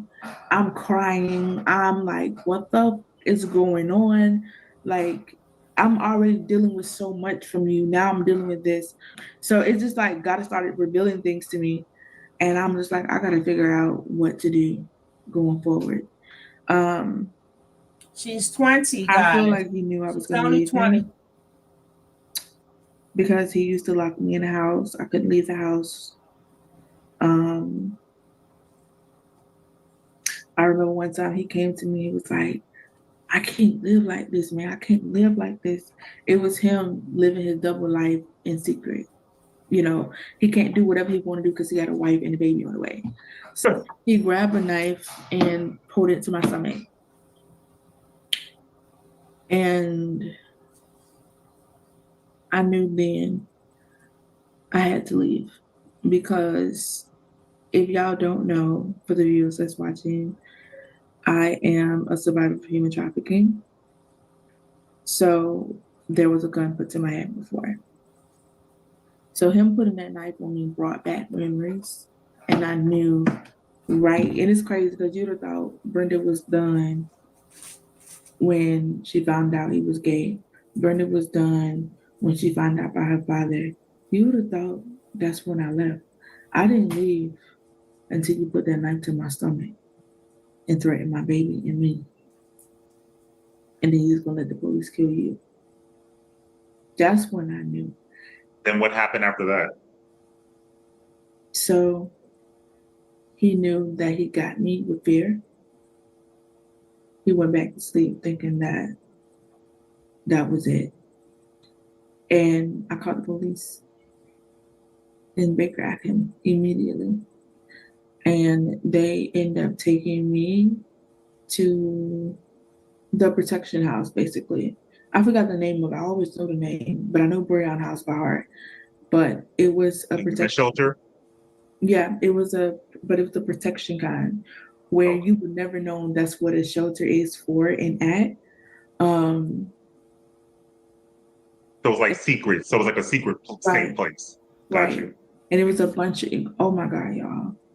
If y'all know how many women and children are hiding from their abusers, it was so many of us. It was crazy. But anyways, so they Baker at him. He got out the next day. I called him to see if was he home. He answered. I didn't say anything because he always told me from the beginning of the relationship if I ever called the police on him, what he would do. You know what I'm saying? So I feared him. I was scared. I'm not gonna lie, I was scared of him. Did you continue to live with him? No, I was at the shelter still. I ended up going through his emails and I screamed on top of my lungs. My counselor came in, and that's like me seeing those emails was more confirmation. My husband. So you were at the shelter and you went through his emails and you found some more stuff? Oh my God. He was a prostitute. These men was paying him. He didn't give you no to sleep money. with them. He gave out all that HIV. I found out. I mean, H so to the R. devastated. Do you think that your father was paying him? Yeah, I do. I think I said that recently in one of my videos before. And I know that because where he be getting money from to take care of us. Did any alarm bells go off in your head about the safety of your baby or anything like that when you start seeing all this stuff? Yeah, of course. I ended up talking to my counselor. I ended up going to Breon House. You can look it up in Tallahassee, Florida. It's one of the best programs. If you can donate clothes, shoes, baby items to that place, Breon House, that place is amazing. They take homeless pregnant women and let them stay there for 2 years to get on their feet. I didn't stay there long, but I was there, got my own room. With two people per bathroom, 2 people per refrigerator. It was amazing. I met some girls there. A lot of them was mean to me, but they didn't know me. They didn't know what I was going through. Because of what I was going through, I shut myself out, not to be like I'm better than everyone. It was more of, you don't know what I'm dealing with. You don't know what I just found out. And then at that time, I was HIV positive unknowingly, and my body was weak. And I thought it was just part of the pregnancy. So I remember one time, fast forward, back up a little bit. I remember one time he dropped me off to the doctor to check on my baby and he left me. I had to take the bus. So how did you find out that you were HIV positive? So fast forward, I did go back. I did go back to him. And it's crazy because Carmen from Corey Carmen, I don't know if you know them, but the YouTube couple, she said this before in her interview. She said, I had to go back for me. It's like I had to figure something out. I had to go back one more time. And I related to that because that's how I felt. It's like I just needed to see. What? I don't know how to explain it. It's hard to explain, but I had to go back. I had to go back one more time to see. I don't know what I was thinking. You just wasn't done. You just wasn't done. I had to figure out what I was going to do. Yeah. So I went back This is the worst thing I ever did. Now, mind you, I'm in a safe place with my baby. I'm pregnant. I'm in a safe place. I got food. I got food stamps. I got a little job. All this other stuff going on for myself. I go back. Leave the people that are helping you to go back to that situation. A lot of times women go back. When I went back, I saw one of the girls from the shelter and smoking with the neighbors. All of them from this is my house. This is the neighbor house. I come home. He don't know I'm home yet. I come home. My house is destroyed. Now there's no furniture in there. No, I gave all the furniture to the girl that lived in the shelter with me. She had at the time she had 2 kids. At the time she was pregnant with one and she had a daughter, her oldest daughter. She got her apartment. She got approved for her apartment. I told her, go to my house. I don't give a damn what that nigga doing. Go to my house and get all my furniture. You can have it. Because I knew in my head I wasn't going to go back. In my heart, I swear I wasn't going to go back. So I told But her you to end go up to going back. Mm-hmm. So now you back, your house is destroyed, you're pregnant, you don't have any furniture. What happens? I walked around and I saw some condoms, used condoms, open condoms. So I was like, okay, so he effing around. The neighbor next door was trying to throw hints to me that someone been at my house, but she was fucking him too. So God. Everybody just sleep with everybody. Oh my goodness. right. Mm-hmm. So I noticed the condom. Normally you would have thought I would have fought, cussed him out. Child, I was numb. I wasn't gonna do all that. So I just looked around my house and I saw his beer bottle. And I'm not gonna tell you what I did, but just know I did something that could put me in prison. And he know me, I guess, because he ended up pouring it out and he saw the glass. That's all I'm gonna say. And he was just like, hey, and I was like, hi. That same night, we went to basically I'm seeing what he does when I'm not around. So I followed him and he were smoking, snorting, everybody was doing crack. He was the only one who wasn't doing crack, but he was snorting powder. Where was this at? This was at this man house he stayed like a few apartments away from us, like around the corner. Like his apartment was around the building. So you come back home, you're pregnant, and you follow him to this neighbor's house, and people are just in there like a crack den. They're doing crack and powder and all kind of stuff. All kind of drugs, just the real kids. I was just watching them do drugs, and I was so disgusted with him because you're letting your pregnant wife sit here and this man smoking crack, and you snorting in front of your wife. And then I looked at him and he laughing. So I thought, oh no, nigga evil. So time went by, we went home. I told him I was hungry. I told him I was thirsty. He said, I don't care. I'm pregnant. I'm hungry. I'm thirsty. I haven't had water since I've been here. And he starved me. He didn't give me no water. I asked him, can I ask the neighbor? He told me no. So I waited until he went to sleep to sneak out and ask the neighbor and begged her. Oh, I begged her for some water. I was on my knees begging her for water. I did not know she was sleeping with my husband. So do I believe she spilled my water? Yes. I didn't care. I was so thirsty. I felt sick. I was throwing up stomach acid. And I sat on the porch and I started crying because this time, I put myself in this predicament. So I'm crying upset, like, why would you do this? But you was living good. Like, you weak because you don't know you're HIV positive, but you living good. Like, you got your own bed. You know what I'm saying? They're going to help you with resources. They're going to help you get your driving license. They're going to help you get your apartment. All of these things, like, but I'm not from here, so I'm not familiar with Tallahassee. And my sister, she already moved back to Jacksonville already. Because the situation happened between us, we haven't talked in so long.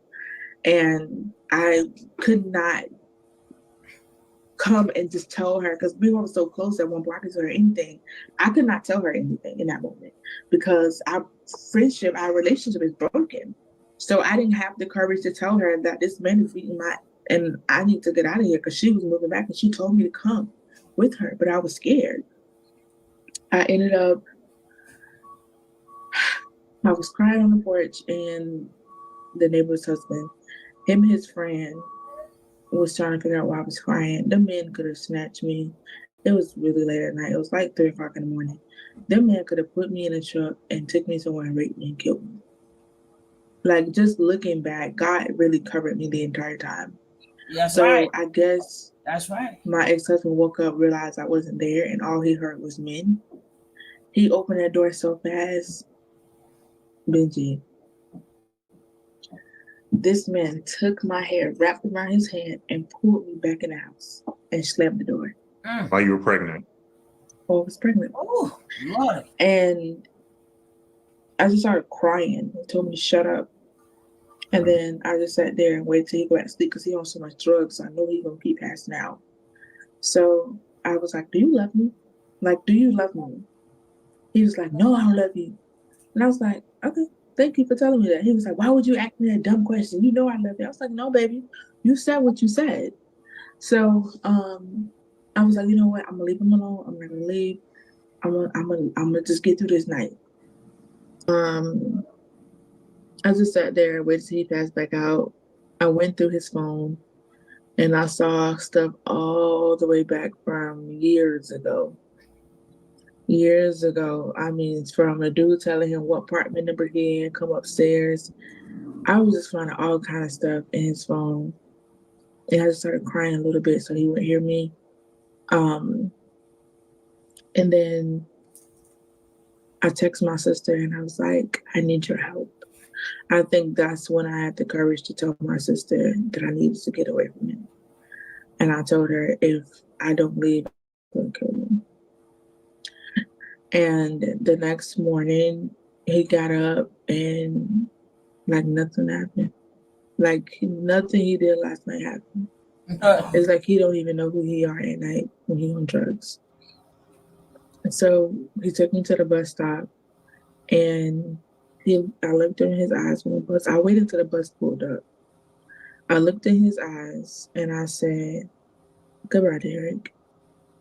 And he thought I was just gonna go to the Breon house, and I said, "Mm-mm." That was me telling him goodbye forever. I got on the bus, and I knew I started panicking because I was like, okay, game time. My bus is at this certain time. The first time I tried to leave him, I had a friend from Jacksonville use her last to buy me a ticket to leave him, and I did not go. I wasted that girl money. And we've never been friends because of that situation. I messed up a good friendship. No, she didn't understand. I got back to the Breon house. I immediately went in my room. I started packing my stuff, and I told the director, I'm leaving. I'm moving back to Jacksonville, Florida. I'm getting away from my abuser. But because women lie so much and they go back to their abuser, she did not believe me. She thought I was moving back with my husband. So I immediately started packing my stuff. So she made the statement, I'll take you there. Because I was going to take the bus to the ground. And I was like, okay. I was still scared because because the bus station is across the street from the ground. I didn't want nobody to spot me and call him and say, your wife leaving. I didn't want that because he low-key got power like that there. Like he had so many gay men under his belt, honey. That thing was slanging for real. I got inside. She believed me when she saw me get my ticket. I print my ticket out. That's when she believed me. She gave me some money because she knew I didn't have no money. She gave me some money and she said, here, this is so you can eat something, you can have food or whatever because I'm pregnant. So she told me to have safe travels because that's when she realized I wasn't lying about leaving. So I got on the bus. I did not feel like a moment until. Hey, Maderi, you guys have missed a lot. Don't worry, I am going to play this again on the other side. On the other side. But woo! This one is, y'all know I'll be finding the stories, right? So either we watch the replay or you wait until I put it on the other side. All right? But ooh, Child, let's go. It said by Tallahassee, basically. And I was getting closer to Jacksonville. I got to Jacksonville. I was shaking. It was like I was so scared that he was going to pop up in Jacksonville. And my sister came and got me. I stayed with her for a little bit, but I was getting weaker and weaker, not knowing why. So I decided to leave my sister, and she was upset about that. We talked about that yesterday. She was upset that I left her. I went back home to my mom, let her know I was here. My mom ended up, I guess she saw me. She said I looked sick. I didn't look like myself. I always been thick my whole life. And she said I started to look skinny. So she ended up taking me to my first appointment. But before my appointment, let me back up. She helped me because we scheduled my appointment. But she helped me get my own apartment. And my ex-husband, he called me out of nowhere. So I wanted him mentally to think that I was in Tallahassee all the time. Months passed. I want him to think I'm in Tallahassee. So what made him realize that I no longer was in Tallahassee was he called me one time and I was driving. I don't have a car in Tallahassee. So what made him put two and two together was I guess he ended up went to the hospital.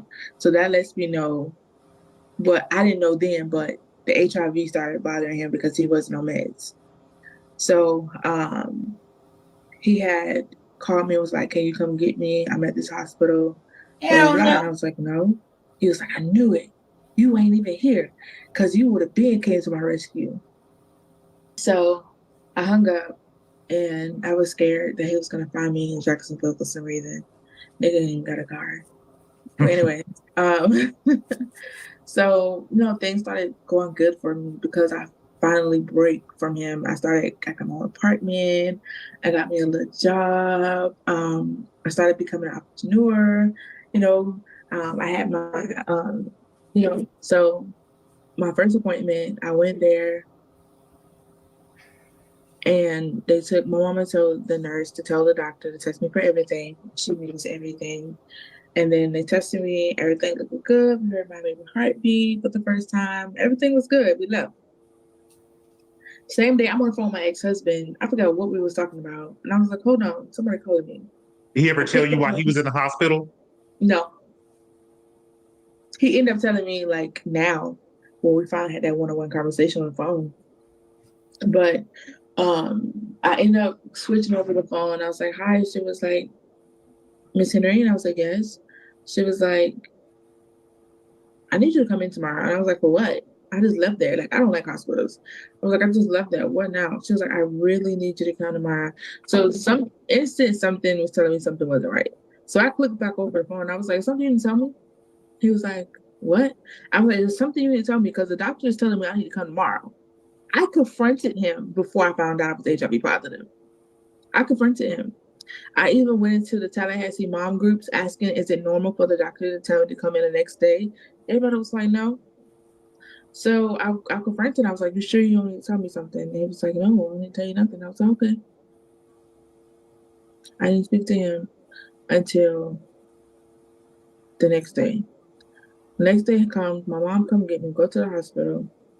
I'm sitting on there. I was like, Mom, what's going on? What I noticed is the first time we came to the hospital, we went right. Now we're going left. And there's so many infection diseases on the wall of different kinds. So, all right, now at this point, something ain't right. I feel it in my stomach. I feel it in my gut. Something's telling me something's not right, Brenda. So I ended up waiting on the doctor. The doctor came in, my heart dropped. My heart dropping right now, like I'm reliving that moment. And she said, do you want your mom in here? I have something to tell you. And I was like, Mom, whatever it is, let me swallow it first, and then I'll tell you what she said. And I wish I never did that. I wish I had my mama in that very moment when the doctor told me that. She said, we ran your blood and you are positive for HIV.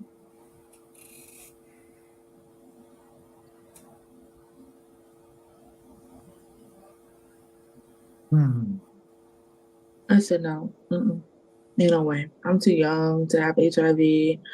No, this is not about me. I think y'all got it wrong. She was like, no, you're HIV positive. Do you know who can give it to you? That's when I think, when she said, do you know who you got it from? That's when I blew up into, I screamed on top of my lungs in the hospital, crying and said, I'm going to kill him. Because that moment, I knew that my husband was sleeping with men. That moment, everything started clicking. I said, I only slept with one man. And that's when I knew it was my ex-husband. My mom came in and I told her what happened. And I could tell she was trying to be so strong for me, but she wanted to scream herself. So I'm leaving the hospital. I'm numb to the world. Like I am so. If you'd have killed me right then and there, I wouldn't even give a darn. I was that numb because I felt like I was gonna die anyways because I wasn't educated on HIV at the time. So I go back to the house. My mom called this HIV advocate. Her name is Dana. She's open about her status. She helped a lot of people here where I'm from. And she came over to the house and she talked to me and she told me that, you know, it's not a death sentence and all this other stuff. But I wasn't trying to hear you. I wasn't. I'm trying to wrap around my head what this doctor told me and what this means because I thought I wasn't gonna be able to raise my daughter. So, I mean, you can tell this always hard for me because I ain't hyper anymore. But we ended up talking, and she asked me questions, and she said, "Call him." And I was like, "For what?" So I called him, and I was like, "When are you gonna tell me?" He's like, "Tell you what?" And I said, "When are you gonna tell me?" I said, "No, you don't play me. When are you gonna tell me?" And he said, "Yeah." And I was like, "That you gave me HIV." No, babe, no. The advocate was the advocate standing right there next to you while you was doing this? My mom and the advocate. So I was like, nigga, don't tell me. He was like, who you around? I said, nobody. It's lying. The advocate was right here. My mom was right here. We all was sitting on the couch. And he said he had it for many years. He knew he had it. And I was so numb that I don't even think I had a reaction. I just hung up. And then Dana was telling me the advocate was like, lock him up. You done gave it to everybody. In my head, I'm still not processing everything. Y'all are giving me so many things to do. And I'm still trying to wrap around my head. This lady just told this 20-year-old girl that she's HIV positive. So I'm just sitting there numb. And they telling me what to do. I'm just sitting there numb. And then out of nowhere, I get an inbox from the mother before me. And I was like, why is this girl contacting me? This child, he has another child with another woman, and this woman contacted you. Mm-hmm. She said, hi, I know you don't know who I am, but do you know Derek is gay and have HIV?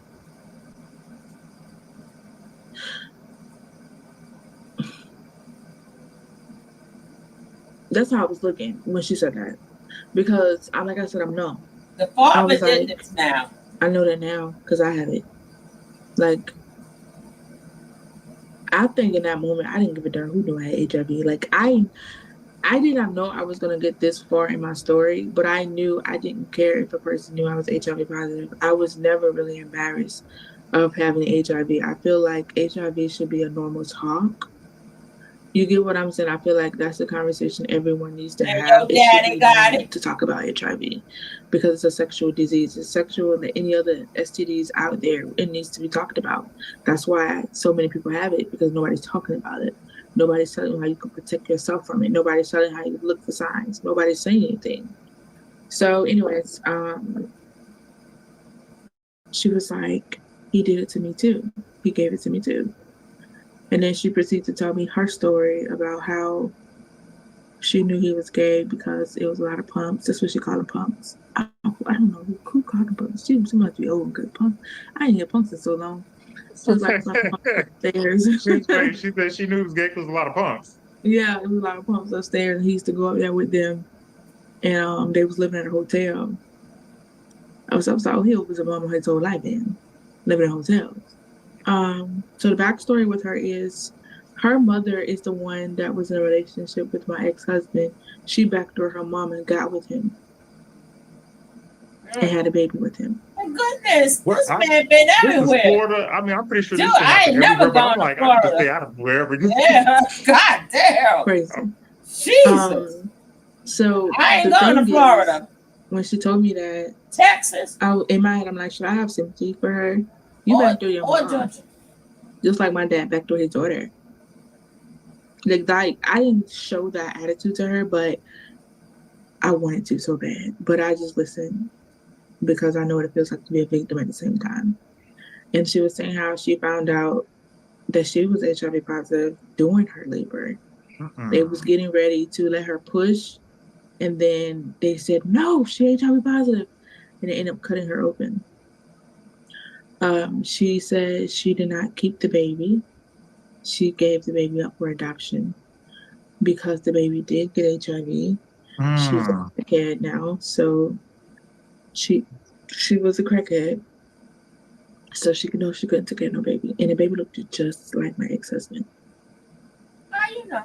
And So she must didn't get no prenatal care or not anything for the baby. no, she didn't know she was pregnant at first. But then when she did know, she didn't care. She was a prostitute. She was a crackhead. So she gave the baby up for adoption. She did tell me the baby lived somewhere in Orlando. And it's sad because my daughter would never be able to meet her brother unless she does that thing when she get older. Ancestry. Right. So she wouldn't know a lot of her siblings. I found out he got 12 kids. What? So 12 kids? She don't know any of her siblings but the ones I have. My kids I have. But anyways, goodness. Jesus. She made me promise her that I was going to lock him up. And I was like, I don't know what I want to do. She was like, 12 it's kids. so many of us that he did this to. Imagine all the men that didn't know. Imagine the women that didn't know. Ooh. Do it for me and my baby. Do it for your baby. Do it for you. And she was like, if you don't do it, he's not going to stop. You are the wife. So you have power. It's too late for me to do it. And I think that when she said that, I think that's what made me consider it. And she made me promise that I would lock him up. Because if you want to be honest, I don't think I would have if she didn't ask me to. So it's not a coincidence that she called me. I do believe it was God, because I would have went back to my ex-husband after all of that. Because in my head, I felt like nobody would want me. I might as well stay with him. Yeah. That's what I believed. And I got off the phone with her. Still now I'm trying to process everything. I'm so confused. I don't know nothing about HIV. Fast forward, I did get in contact with Tallahassee police. Told them the situation. I believe they harped on it because he is a sex offender. And they seen that age difference. And they didn't like that. And it was so crazy. The news got involved. What does the people call? It wasn't, I want to say the army. It wasn't the army, but it was something. Everybody had on uniforms, guns. It was a big deal in our apartment. Like a SWAT team? SWAT team, yeah. The SWAT team went and got him. The SWAT team got him. It was crazy. And he actually brought up to this day that he's upset about that still. He don't have the right to be upset about a damn thing. Nothing. So the SWAT team got involved. The news got involved. I asked him, please do not put my name or my face in the news or the newspaper. That's all I asked. I'm still trying to process everything. But people who did know that was my husband knew it was about me. The girls from the shelter reached out to me and apologized and said, I'm so sorry. I did not know that you was going through those things. Like, I just deleted my whole Facebook. I deleted my Facebook because I'm still trying to process. At this point, my daughter's born. So I'm trying to process me having HIV, her taking her HIV medicine, and praying that she doesn't have it. You get what I'm saying? So I'm trying to process all of this. And State picked it up. So it got even bigger because State picked it up. Even if I decided not to press charges anymore, State picked it up. State already picked it up. So they wanted him. They wanted him to go. They wanted me to testify, and I just could not. I could not. I just kept imagining facing the man that did this to me. To this day, I have not seen my ex-husband in person since the day I looked in his eyes and told him bye. Mm. We see each other on video, we see talking on the phone, but we have never seen each other in flesh. He's been begging me. We can never speak again. I don't trust you. Never. I don't have no love for you. You already told my husband you want your wife back. You disrespected my husband. And then you inboxed my husband. They locked him up. He wrote me letters. Because how long was he locked up? 4 years. He wrote me letters and he got my phone number, so he was calling me. Because the divorce papers had my information in there. So, thank God we moved before he got out because he knew the address. So, my dad,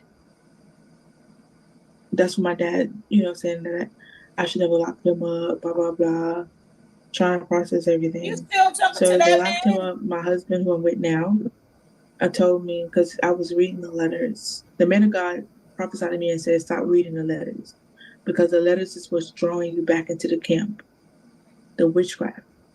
And I had picked up the letter from the mail and I was reading it. So hard-headed of me.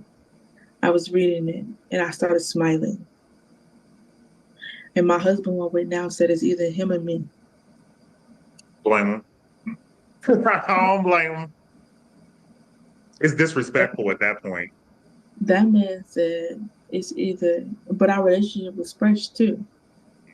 He said it's either him or me. As you can see, you know who I chose. You get what I'm saying? So that's how that relationship ended. I have never spoken to him again.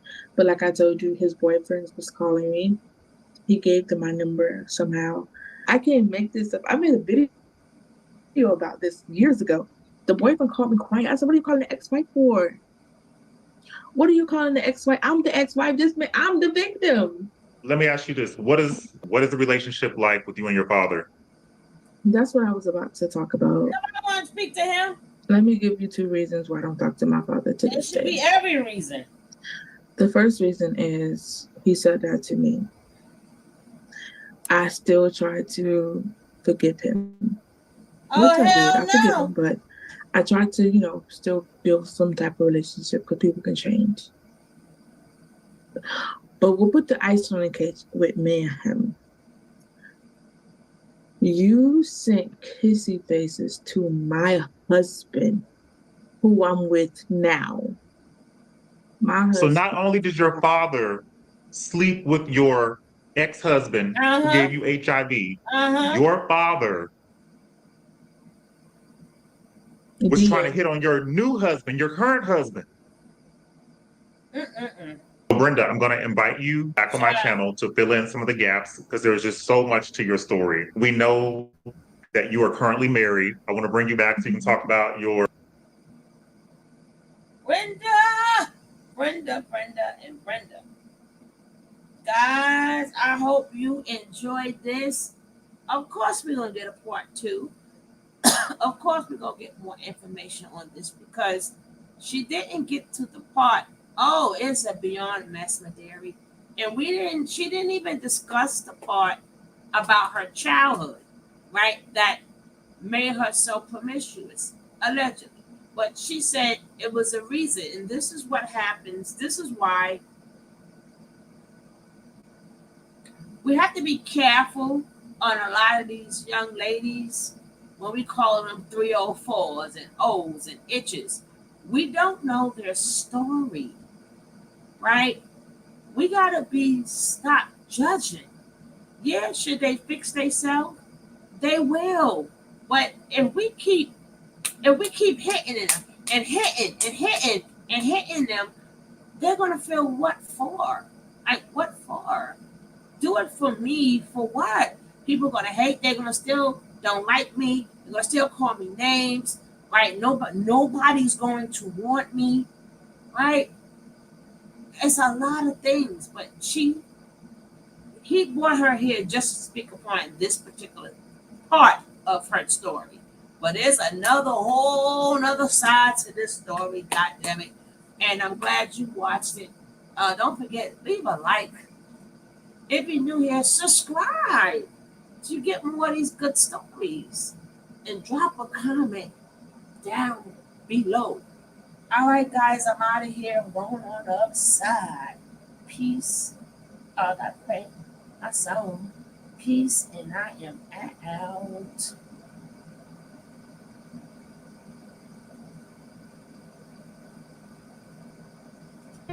There's a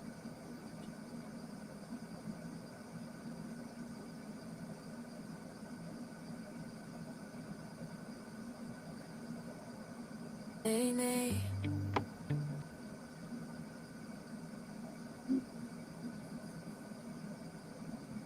Hey y'all, how you doing? Glad you came through. Welcome to the Sugar Love Show, where we have fun.